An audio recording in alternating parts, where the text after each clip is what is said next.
Bonjour, aujourd'hui nous sommes le 8 mars 2024. Le 8 mars, c'est une journée très importante, c'est la journée internationale du droit des femmes. Évidemment, à Clichy-sous-Bois, nous n'attendons pas le 8 mars pour agir. Agir pour l'égalité, agir pour déconstruire les représentations, agir pour accompagner les victimes de violences faites aux femmes. Nous avons de nombreuses actions depuis de nombreuses années qui se déploient chaque jour. Par exemple, au sein de notre collectivité, nous avons mis en place le congé menstruel. Je suis très fier de cette décision et nous allons toujours mieux accompagner nos collaboratrices, celles qui travaillent à la mairie, mais aussi toutes les Clichysoises à travers des distributeurs de protection hygiénique. Nous travaillons aussi avec les élèves dans nos écoles, nous travaillons avec les associations pour que partout l'égalité soit présente, que l'égalité et que le droit des femmes soient reconnus. Évidemment, le 8 mars, c'est aussi une journée importante, une journée symbolique. Elle compte. Elle compte parce qu'aujourd'hui même, le président de la République va apposer son sceau sur la nouvelle constitution qui institutionnalise l'interruption volontaire de grossesse dans notre Constitution. C'est un moment extrêmement important pour la liberté des femmes et je me réjouis que cette décision devienne constitutionnelle aujourd'hui, 8 mars 2024.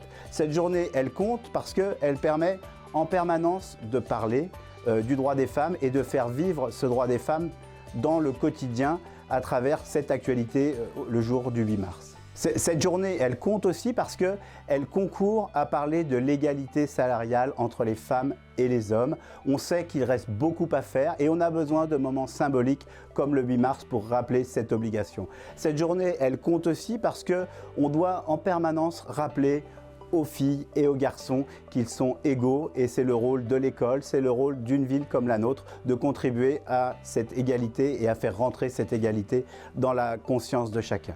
Je l'ai dit, à Clichy, nous avons beaucoup travaillé sur les violences faites aux femmes. Nous avons distribué dans nos pharmacies, dans nos boulangeries, ce qu'on appelle le violentomètre, qui permet à chacun de prendre conscience du drame que représentent les violences faites aux femmes, les violences intraconjugales. Et nous continuerons à agir avec vous, avec l'ensemble des Clichysois, pour cette égalité. Le 8 mars, on ne célèbre surtout pas les femmes, comme trop souvent on l'entend, on célèbre les droits à l'égalité et vous pouvez compter sur moi, comme je sais pouvoir compter sur vous, pour continuer à faire vivre cette égalité entre les femmes et les hommes. Deux exemples, accompagner les victimes avec une unité d'aide aux victimes au sein de la police municipale.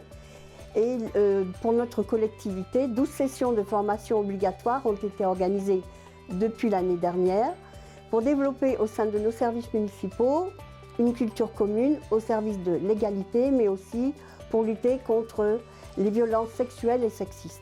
70% des agents y ont participé et le 8 mars, on ne célèbre pas la femme, mais on célèbre bien les droits et c'est ce qui est très important pour nous.